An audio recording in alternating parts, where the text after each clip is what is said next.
الأشياء التي ترى المادة من الأشياء التي ترى، لذلك فهي وقتية، لا تدوم إلى الأبد. وإن لم نفارقها نحن، فلا بد أنها هي ستفارقنا. لذلك قال الله للغنى الغبي من جهة كل أمواله ومخازن هذا الذي أعددته لمن يكون. لذلك سعيد من يكن له كنوز من السماء في نطاق ما لا يرى. تتحول كنوزه من أشياء مرئية إلى أشياء غير مرئية، تتحول إلى روحيات. العالم أيضا من الأشياء التي لا ترى، من الأشياء الوقتية. لذلك قال الرب إن السماء والأرض تزولان. وقال يوحنا الرائي أبصرت سماء جديدة وأرضا جديدة.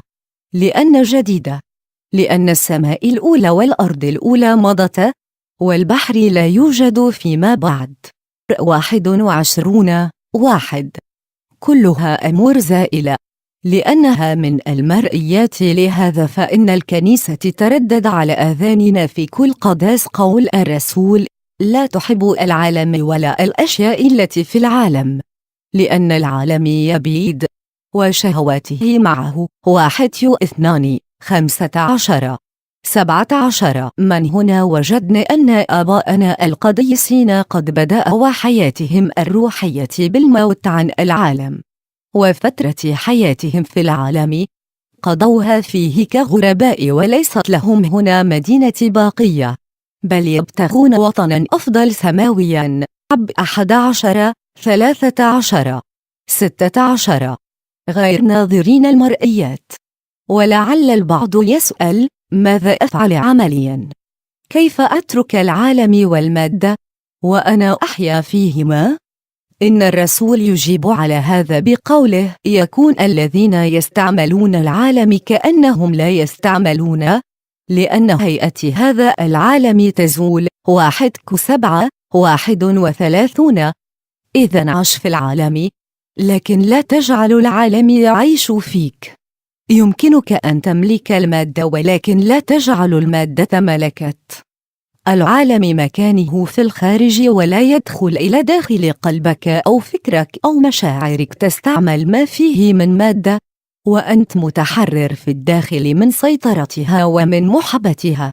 وكل ما تفقده من أمور العالم لا تحزن عليه، لأنه لا يصحبك في اليوم الأخير، وبالتالي لا تشتهى أن تقتنى من العالم شيئا.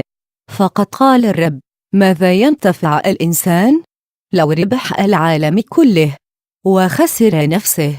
16-26. وعبارة غير ناظرين تعني عدم الاهتمام وعدم الانشغال بشيء من أمور المادة والعالم، لأن الفكر منشغل بشيء آخر روحي من الأمور التي لا ترى. وكما قال الرسول: أريد أن تكونوا بلهم. 1:7-32. والإنسان الذي لا يهتم بشأن المرئيات يعيش بلا شك سعيدا، ويتحرر من الشهوة ومن الخوف. وفذلك قال القديس أوغسطينوس: جلست على قمة العالم حينما أحسست في نفسي أن لا أشتهى شيئا ولا أخاف شيئا. إن الإنسان الذي ارتفع فوق مستوى الماديات هو حصن منيع لا ينهدم، هو فوق العالم، وهو فوق الجسد أيضا. فهذا الجسد المادي هو أيضا من الأمور الوقتية الزائلة، لأنه خاضع للحيوس، وسيأتي وقت ننطلق فيه منه حينما نخلعه ونلبس جسدا آخر روحانيا نورانيا غير قابل للفساد، هو جسد القيامة الممجد. أما هذا الجسد فسيأكله الدود ويتحول إلى تراب، وحينما يقوم سوف يقام جسدا روحانيا قد تخلص من سيطرة المادة ومتطلباتها وضعفاتها. أنت على صورة الله ومثاله، والله روح. عش إذن في الروح، والروح من الأشياء التي لا ترى. وفي حياة الروح تخلص من شهوة الجسد وشهوة العين وتعظم المعيشة وتمسك بالأشياء التي تبقى معك في الأبدية. أما الأمور المرئية فلا تهتم بها ولا تجعلها تسبب لك هما. كان السيد المسيح على الجبل مع الآب منشغلا بالأمور التي ترى، فماذا كانت تجربة الشيطان له؟ في صورها الثلاثة المتحدة في الهدف. كانت التجربة هي محاولة جذبه مما لا يرى إلى عالم المرئيات، جذبه إلى الحجارة التي يصيرها خبزاً للطعام الجسد، إلى المناظر التي تستهوي الحواس، إلى ممالك الأرض ومجدها. أما السيد المسيح فتمسك بالأشياء التي لا ترى، بالروح التي تتغذى بكل كلمة تخرج من فم الله. لذلك رفض كل تلك الماديات ولم تترك في نفسه أثراً. إن الإغراء الذي تعرض له أبوانا الأولان كان هو المرئيات، إنه الشجرة والثمرة التي كانت أمامهما شهية للنظر وبهجة للعيون. 3:6. وبنفس الوضع كانت سادوم بالنسبة إلى لوط، أرضاً معشبة صالحة للمرعى، جنة الله كأرض مصر. 13:10. انظروا إلى قصة يوسف وامرأة فوطيفار، كانت هي ناظرة إلى الأمور التي ترى، إلى جمال الجسد وشهوته، أما يوسف فكان ناظراً إلى الرب. كيف أخطئ إلى الله؟ 39:9. ولم ينظروا مطلقاً إلى الأشياء التي ترى الوقت، لذلك خلص يوسف وسقطت المرأة. وبنفس الوضع سقط سليمان، إن مأسى سقوطه كان سببها قوله مهما اشتهته عيناي لم أمنعه عنهما. جاء 12:10. لذلك قال بنيت لنفسي بيوتا، غرست لنفسي كروما، عملت لنفسي جنات وفراديس، جمعت لنفسي أيضا فضة وذهبا، اتخذت مغنين ومغنيات، وتنعمت بنى البشر سيد وسيدات. جاء 2:4-10. وماذا كانت النتيجة؟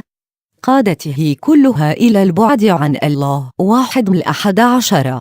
واكتشف أخيرا أن كل هذه المرئيات هي باطل الأباطيل، الكل باطل وقبض الريح ولا منفعة تحت الشمس. جاء 2:11.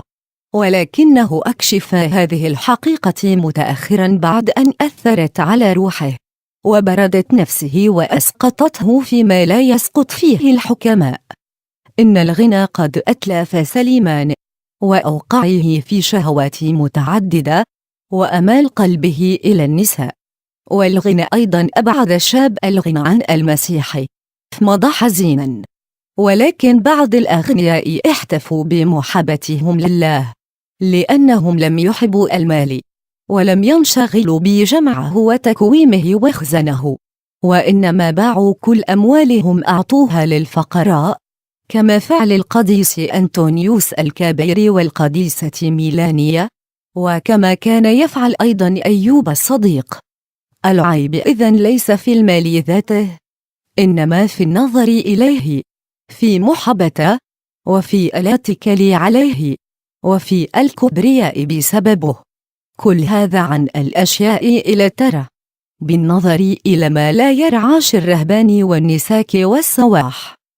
انظروا إلى كل ما يرى، فإذا هو زائل وفان لا يستحق اهتمامهم، فارتفعوا فوق مستواه وفوق كل رغبة فيه، وماتوا عن العالم، عن المرئيات، ناظرين إلى ما لا يرى، منفرة محبتهم للملك المسيح.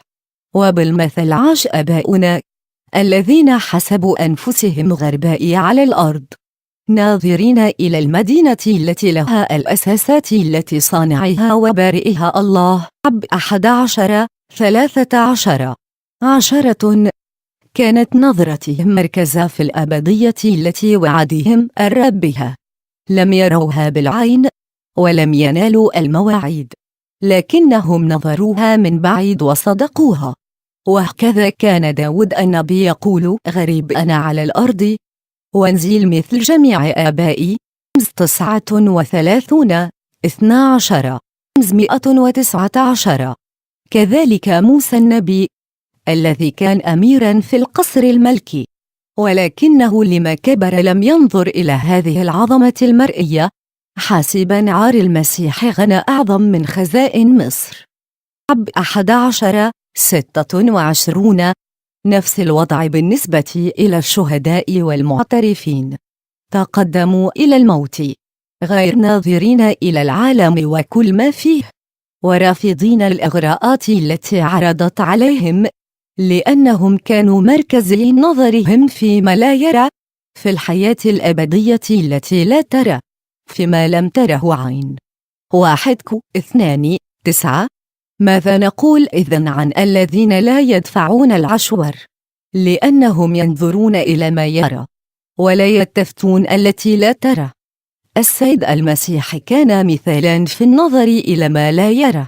في معجزة ال5 خبزات والسمكتين، لم ينظر المسيح إلى الخبز الذي يرى، إنما رفع نظره إلى فوق وبارك. وفي حديثه مع السامرية، لم يهتم بهذا الماء الذي يرى، إنما إلى الماء الحي الذي لا يرى. وهكذا في السجود، لا أورشليم التي ترى، أو ذلك الجبل، إنما الروح والحق وهو ما أمور لا ترى.